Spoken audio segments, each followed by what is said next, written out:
guys, welcome to another episode of Edge Cases Podcast. This is season 3, believe it or not. We've done 1, 2, 3, and we thank you so much for being with us. Those who have been DMing us constantly that when are we uploading, this is your upload. So if you don't reply your DMs, this is the reply you're giving. As always, my name is Derek, and I'm here with Frankly, now call me Frankie. All right, so as usual, we have a bunch of things to talk about today. Things that have been happening on the timeline, things that I've liked and retweeted, and yeah, I'm sure you're going to enjoy the episode as usual. So the first thing I'm going to talk about is growing from a designer to a leader. All right, so this will be more like your conversation. Yeah.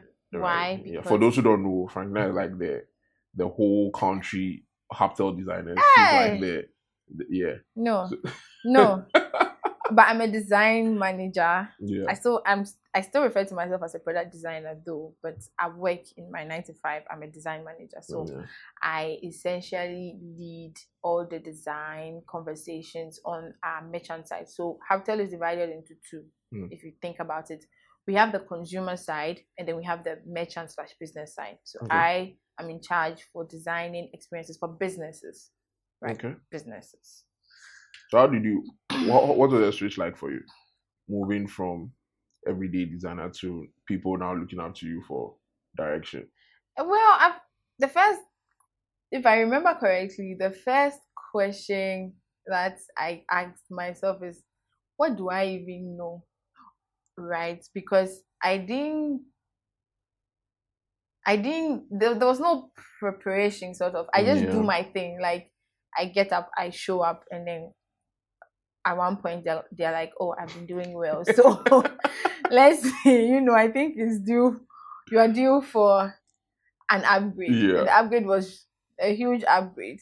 So I then started this. First, it was a team lead. I was a team lead. So Yeah. I had just a number of products that I was working on. So that was where I got my first taste of leading a team. Yeah. Then I now handle like a whole arm, if I should say it. A whole arm. I have to answer whole arm. Right. Yeah. So there's no manual. Yeah. There's no guidebooks. There's no script. You just have to do the work. You'd have to learn on the job because again, there's no manual. So my own was, what do I even know in order for me to do this work and do it well, right? Yeah. And the answer is, you know when you're working. Like you know it's in the job. Yeah. Right. So that was how it was like for me at first. It was like I was questioning my skills, and I guess I'm getting the answers doing the work. Yeah. I mean, a lot of the managers I've had have still jumped into Figma, jump into the weeds to do the work.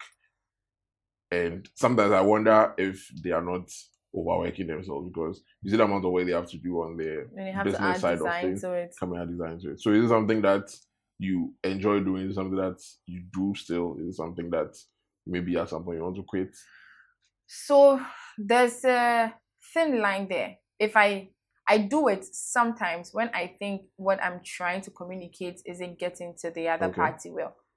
Like what? You just take their computer and just no. So I'm on a call. I'm reviewing a design, and maybe we've had a number of sessions, and I would have probably left a comment first, and you don't get it.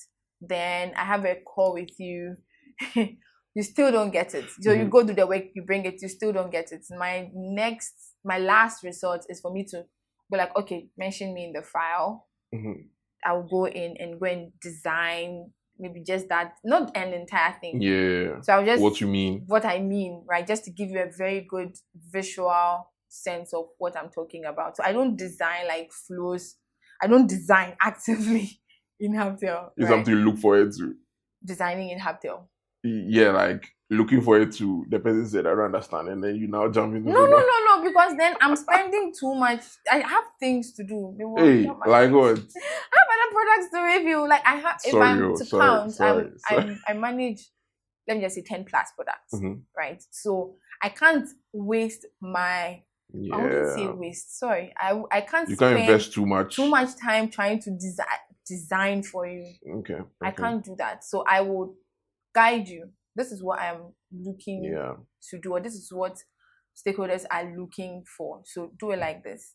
Get it to me, Yeah. and then we can move on. That means one of the important skills would be communication. Yes, like I still think I'm not here when it comes to my communication, because every single thing I say has to be very clear so that Yeah. it cuts out the number of reviews I do. Because if I'm able yeah. to communicate very well at the first go, it means by the time you come back, I don't have to, my work will move faster, right? So I'm very self-conscious of how I'm communicating. So when I'm leaving comments, I'm very explicit. Like, I have to be empathetic with the one who is going to read it. Then I ask myself, if somebody wrote this comment to me, Oh, yeah. how would that, yeah, like, would they understand? Would I understand? So it's no longer, I don't think this is nice. Mhm. It's more like, I don't think this is nice. Maybe you should think about it like this. Think about the scenario like this. This is the mindset of the user, or this is the state of mind of the user. Yeah. So I'm very explicit in guiding you to get to where we have to get to. And then the thing that I was talking about earlier is, you don't want to think for your designer, because then you are stripping away their creativity. Yeah, I think we spoke about this. We spoken about that in one of our feedback. episodes. Yeah, Yeah. Go So and watch. so yeah, it's all that. Like, communication is very key Yeah. if you are managing a team. And one thing that I try to live by is, if I'm giving a comment, I'm giving a design, or I'm letting you know what to do, I try to tell you why. Like, obviously I can't type everything, but I'll need to have a session with you to explain why I'm thinking you should do it like this. That way you buy into the idea, as against do it like this, and it gets it to me. Right. More like you're sending them on an errand. Yeah. Interesting. Yeah. But how different is stakeholder management at that point? So as you're a designer, you still do stakeholder management at some point. But then now that you are part of the said stakeholders, how is it at? It's very different, especially in my place of work, right? Yeah. What I tend to do is, I try to get stakeholders every information they need to make a decision. Okay. So a work comes in, the C-suite guys, they don't have time to look at the nitty-gritty. So you go and do the nitty-gritty and find a way to present it to them. That is very different from how, so my designer, I'm their stakeholder. Yes. So the way they'll present information to me is going to be different from the way I will present information to my stakeholders. Yeah. Yeah. So it's very different. All I can say is that you need to be very specific, because the main characteristic of my stakeholders is they don't have time. So as much as possible, just your stakeholders. My stakeholders, they don't have time. So I have to do everything in a way that will not make them spend so much time trying to figure out what I'm doing to them. Typical example is, I want them to look at the design. I won't go and say, here is the design for so and so. I try to add screenshots if I can. Yeah. I try to add context, videos. Yeah, exactly. So that even if they don't go through the experience, if it's a screenshot, I can just say that this is the before and after, and the after, this is what we are looking to do. The before. So that is one way I am managing my stakeholders, by giving them, information that they can consume and understand what I need in return. Yeah. I mean, that's interesting. I can't picture myself moving away from actual design. Yes, but I will at some point. I mean, at some point you definitely have to. Yeah. But then I enjoy the whole discovery part of design. So thinking through the problem, like, well, it isn't so much different from doing it on the design side.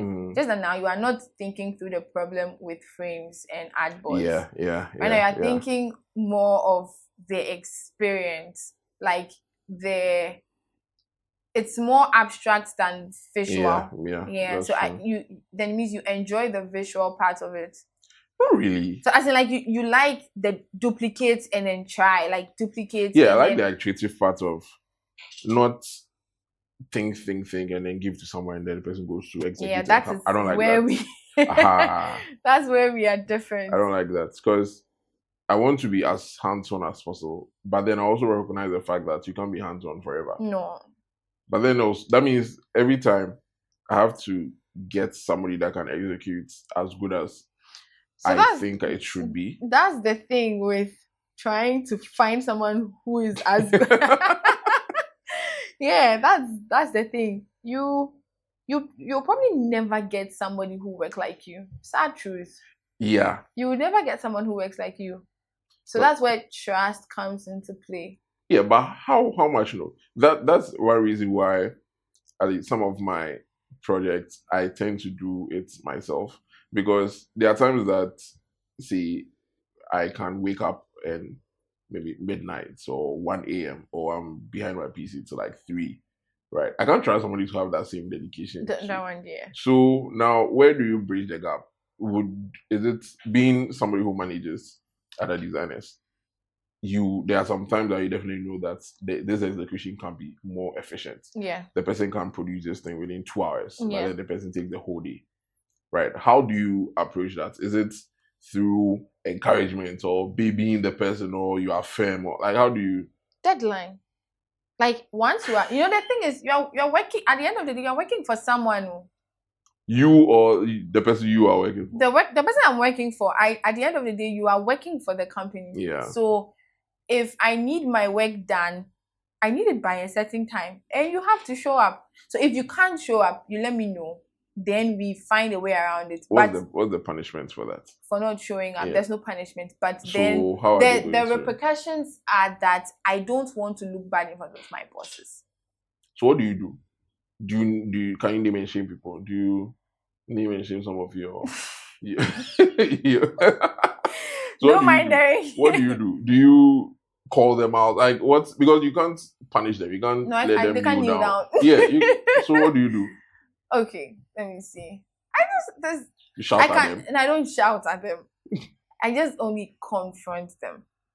I can only ask why. Why? So we'll hold their shirts and. So I need work done, and I need it done by say end of day tomorrow. Yeah. And it's end of day tomorrow, and you are not done. Mm-hmm. There's a difference between letting me know maybe at 3 p.m. ahead of time that you will not be able to, so that because I'm managing my stakeholders. Yeah. I've gone to tell them they'll get it by end of day tomorrow, and you don't tell me anything. In that situation, I can't do anything. No, but yeah, we try to let you know what to do. Mm-hmm. It's not you don't have to figure it out that, hey, what am I supposed to do if I'm not able to? Just let us know, because then we are also passing along the information. Mm-hmm. But then I don't think I have. So when it happens like that, when I'm getting into the meeting, I put out a disclaimer that, okay, we've not been able to finish everything, but this is what we've been able to get done. Yeah. And this is what I'll walk you through. We'll finish everything by so and so, and then put it in the group for your review ahead of our next meeting. Yeah. My stakeholders can't lash me. Are you like looking to the camera? Is that a threat to like? My stakeholders can't lash me. Okay. But so but then I try to avoid that situation by doing something like this.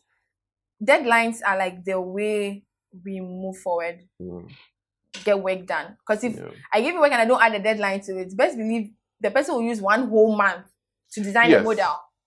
And that's where I also find problematic, because I'm not one to confront somebody about what they're supposed to do. You would learn how to do it. I think everybody needs to be an adult, right? Because definitely some people, you definitely forget, like once in a while you forget stuff, but then you should know enough to know that, okay, I need to do this, or this has been assigned to me, right? It will surprise you.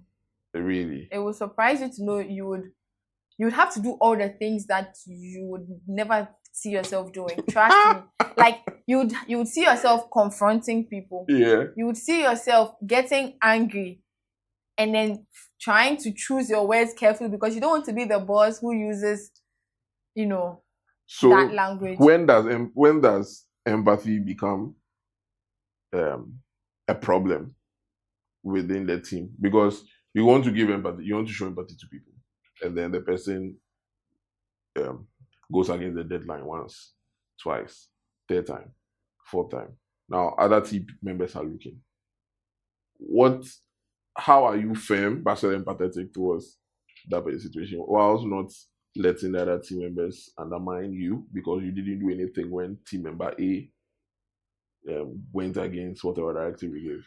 So you do group therapy? No, please. Luckily for me, unfortunately or unfortunately, I haven't had so much difficulty with. Wow. Yeah. Big up to my people. They don't stress me out like that. Like to the extent that I feel my, for lack of a better word, authority is being undermined. Right?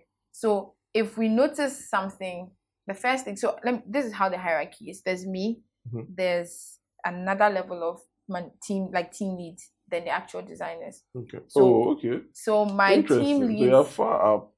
Wow. I'm a big girl. So my team big girl. So my team lead, come to me that they're experiencing this problem. Yeah. How do we go about it?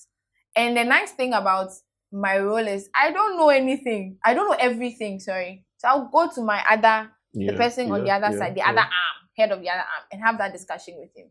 And go like, okay, this is a problem I'm facing. How do I go about it? He has led teams longer than I have. He's an old man, eh? I've not said that. You are the one saying it. You are an old man. Who are you talking to? So yes, I'll go to this person and go and ask or tell them that this is what I'm facing. How do I go about it? Yeah. Right. But then if I have an idea, even before I go to him, I would have experimented on my side. Yeah, you can't just run. I can't just run at the least problem, right? So I would experiment on my side, see how it's working. If it's not, then I escalate. Okay. To who? So who escalates there? You are somebody's escalation. Yes, and I'm also someone's escalation. And that one is my escalation. So I will go to the one right on top of me. Okay. If the one at the side of me doesn't work. Okay. But what do you think? Say you are on the receiving end, I'm on the giving end. What will be empathetic leadership to you? Or in your experience, because from your previous company, you were in a team. Yeah. So how has that been like being on the receiving end? I think there's a point where leaders will have to be bad people. Yeah. Like, because work has to go on. Exactly. Properly. You can't be a nice leader every time. And that's one of my problems too. Like I'm too nice. Like I said, it will change you. I'm too nice. So as a leader, I've seen it with some of like the leaders I've been under. There are times that they are firm. And there are times that you've gone against something, or you promised something you didn't deliver at that point. And they will let you know that they are not happy with you. Like, they'll put it that way. Not, and me, I'm like, I fear I might be too lenient. You underestimate yourself. Trust me, you would like I said, you would do the things you never saw yourself doing. Let's see. So all this is coming from a place of you haven't been there before. Okay, that's true. Like, imagine you have deadline, or you've given your stakeholders 12 o'clock tomorrow, and this person you will get. But then now what stops me from just jumping into doing it myself? After some time, you realize that the person is taking advantage of you. That's if true. I don't do the work, my boss will do the work, right? And it will be very clear that that's what the person is. Don't fire and hire. You have that option, but do you want to be doing it? Because then you do it to the next person who will come. No, maybe the next person will be better. Well, agent hiring. They will say better product design. They will put the old person's face there. If you are better than this person, apply. I hope that's not going to do this. User persona hiring. Oh my god. Okay. I know you've been building a lot. Like the entire internet knows that you code at the flash of light, or I don't know how that is said. And I know for sure that you use a lot of AI. Like you're a designer, but you do a lot of coding. And I know you do that with AI. Yeah. How is that like design and being a vibe coder engineer? Please. How do you, and AI enabled engineer. They said you should use vibe coding again. Okay. Vibe coding is for the. But you being a designer, what would the title be? Vibe designer. AI enabled engineer / designer. We really need a title for ourselves. Yeah. But yeah, like, how do you use this? I know we've spoken about it before, so it doesn't hurt to go over it again. I mean, it's always interesting to move beyond the canvas, Figma canvas, right? There are times that you'd have an idea, and then it is not enough for you to design the static things. Sometimes you need to see the idea working before you know whether it's a good idea or a bad idea. So, do you use V0? No. Lovable? No.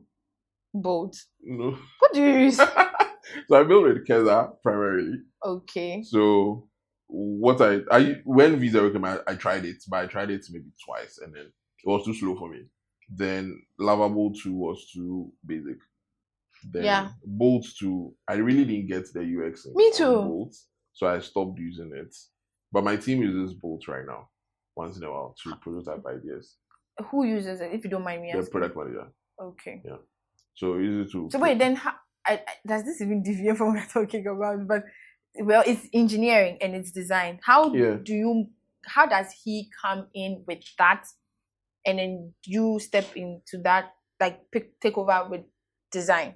There are some ideas that they are quite complex to just use English to explain. So let me just do it for you. If it comes to PRD, you will just be plenty English. Exactly. So let me just do it for you. And some of the things, when we want to get stakeholder buy-in, it's not wise to invest a lot of time in design on that thing. Yeah. So you can just prototype it quickly. The stakeholders don't really care whether it is on brand or according to our design system. You just and all need that. to feel Good. it. So we do Joel does the prototype, then we send it to the stakeholders, and they can click it, and then they say, okay, this is how it works, this is how it works.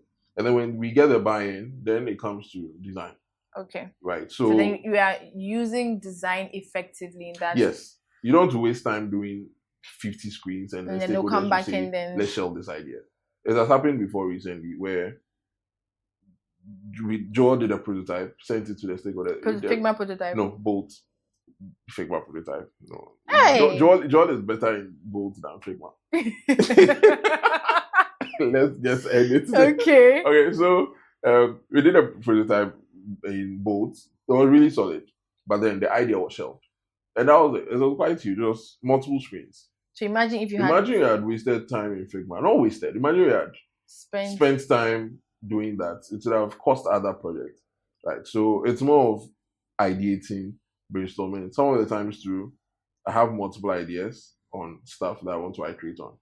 Right. You've seen some of the iterations I've done. Like you see the first version, it's horrible. But then after you see the fifth one, you're like, oh, okay. And it's tiresome doing it in Figma sometimes. Right. Sometimes. So we both know that I don't like code. Like, yes, I have a very good idea of it, but we both know I don't like code. So for me, how do I, as a designer, what tools can I have in my toolkit to bridge a tiny gap, like to just close the gap a little between engineering and design? The thing is, it's easy to build AI assistant tools for engineers. It's difficult to build for designers. Because when you look at all the AI tools that are there currently, none of them really solve for the way designers design. Mm-hmm. Because all of them require you to do input. You type, I want this. Good. But then that's not how designers design. So say you have a screen, you design a table. Naturally, if it's actually AI assisted, it should give you an empty state of the table. I don't need to come and see, give me an empty state. Yeah. Right. So we still don't have that intuition AI needs to assist designers. Right now, all he has is input, output. Good. So that said, some of the closest one you get is actually a code editor. That's the closest one you get because since we don't have actual design, proper design AI tools, the code editor is a better, it's a closer version. Because with that one, you have more control. You have more control. You can define whatever rules that you want.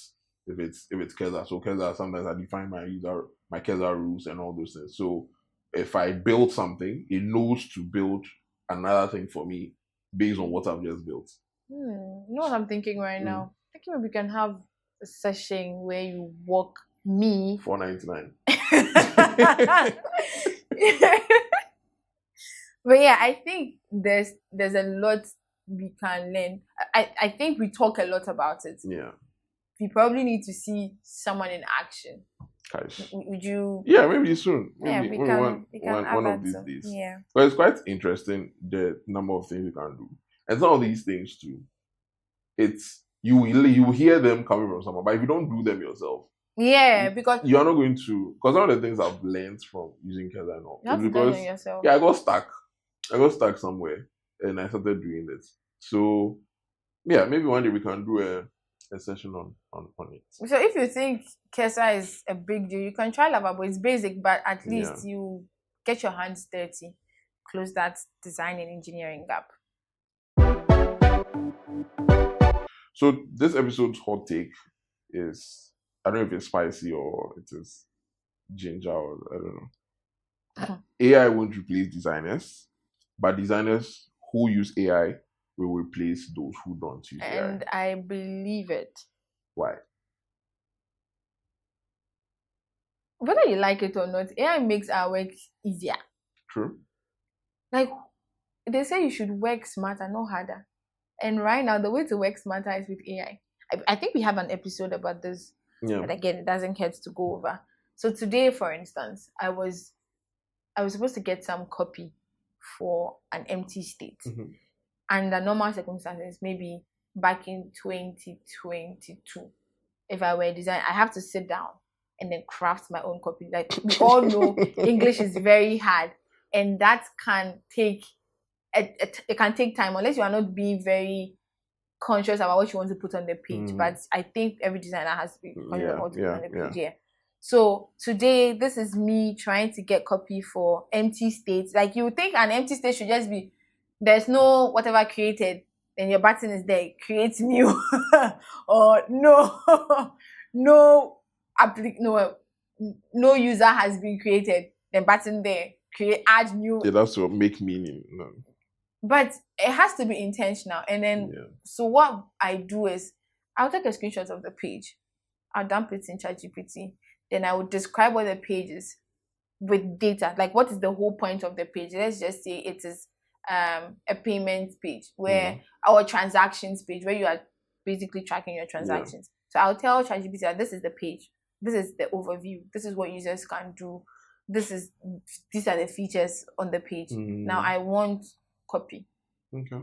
So and then the thing is, if you just say copy to, if you don't take care, it will just go and write anything for you. So you need to direct it. So you need to tell them that maybe you want educative content on what a new user can do on this page when it has content. Like that is very directing. Yeah. So whatever output it will give you is in that line. Assuming you want content, copy that says, okay, scare the user away. It will give you content as against just leaving it there as you want copy. You'll get your copy. Right. So I think that is and when I finished that in about 20 minutes. And I think that is record time, because if I were doing it alone, so I'd have taken longer. And I have other things I have to do. You have to manage people. I have to manage people. So yes, I think if you don't find your way around these tools, you'll be hurting yourself. Sure. Like, who are you trying to impress not using AI? Question for you though. Have taxi drivers of automatic cars, do they make more money than taxi drivers who drive manual cars? No, I don't know a lot about cars, so I can't have that argument with you on this. So find something. The people who pound fufu manually, do they make less money than those who use fufu pounding machine? No, but then the people who use the fufu pounding machine make more money because it takes them less amount of time to get more. Yeah. So fufu pounder would use 1 hour to pound maybe this much. Yeah. And then the machine So person, this much, you eat fufu pound. I like fufu. Do this much. Then the machine guy will do this much in that same 30 minutes. So who is making more money? So you still need to know how to do fufu. Yes, you still need to know how to. So you still we are need talking to about design. You still need to be like, you need to polish yours, because if you don't know what you are designing, how do you tell the AI to do what you want to do? That is why a lot of the vibe coded sites, they all look the same, because the people who vibe code it don't really know design. Because there are some sites, there are some things like vibe coded, and you think it was custom made, but it was vibe coded. Like are we at liberty to talk about the new one? No. When it comes out, yes, when it comes out, you will see that our original AI and AI was the title. The title. You need to come up with it. But yeah, I think in order to use AI, you should know your stuff. Hey. I think in order to use AI, you should know your stuff. You should know your stuff before, because garbage in, garbage out. Yeah, if you are a garbage, AI will just reflect that. Yeah, so exactly. If you come and tell us that ChatGPT is not good, that means you are not good. That's what you're maybe you are the one that's because AI is just a reflection of whatever prompt you give it. Because AI cannot think. In as much as I hate prompting, I feel like it takes time to give a good. Because the copy thing I was doing, I had to take screenshots. I had to say what the page was about. I had to say what I'm expecting. Assuming I didn't do all that, and I just said, "Give me copy." I would definitely now be. Sorry, I'll definitely now be having a lot of back and forth, trying to get you to do what I want. But if I had just given you, even in using AI, you have to be, what's the word? You have to know your stuff. Like you have to know what to direct. Exactly. Because you can spend 1 hour prompting, and after an hour you don't have your thing yet. And if you knew your stuff, you would use equally less. Yeah. That's very true. And some people, we also need to realize that AI is very agreeable. Yeah. So if you tell ChatGPT that 1 + 1 is 3, and you tell it to prove that it's 3, it's going to prove that it is 3. If the next day you come and tell it 1 + 1 is 7, and you ask it to prove that it's 7, it will prove that it's 7. Like it's always tries to agree with what you are saying. So knowing that you can always, what I do is I always try to ask it to give me counterpoints. Okay. Based on what I've said. So it takes what I've said, looks at the counterpoints, and I give it access to the internet. So it searches for counterpoints, Reddit and the rest. And then it refutes my opinion if I think so. What I do is to let it play the devil's advocate. AI is really the devil. It's don't 666. Go there. Don't go there. Okay. Yeah. Okay. If you don't use AI, you'll not be replaced by AI, but you'll be replaced by somebody else who knows how to use AI to do their job. Yeah. Right. So our product spotlight for today is The Gathering. GADERIN. The Gathering. So if you're looking for something to do in Accra or something to do in Ghana, you can go to thegathering.com to find some exciting things to do. You can find people doing improv, people doing cold baths, which I want to try very soon. People doing horse riding, like a lot of different activities within the country. So if you want to do something like that, you can head to thegathering.com. I think it's really cool that all these things are centralized. I didn't even know that you could do like the cold bath. I know you can. I didn't think it was like an activity. Oh, people go and the people don't like bathing. They go and please. I didn't say that. They go and do. Okay, but yeah, I think it's something I would like to try. And like if you are bored, you want to do something other than going to a restaurant to go and eat. If you are on leave and you want to find something else to do, I think you can have like a bunch of things you can add to your bucket list. Like a really nice things here. Design and unwind, songwriting workshop. Imagine like I can write a song. I can go for a workshop and write a song. Right. So I think that might kickstart my rapping career. yeah, you really do well with the bar, so you can Charlie, consider that. UX bars. All right. Thanks so much for joining us for this episode. We know you've learned. I know that you know you have learned. And I know that you know that we know that you know that you've learned. We'll catch you on the next episode. Bye.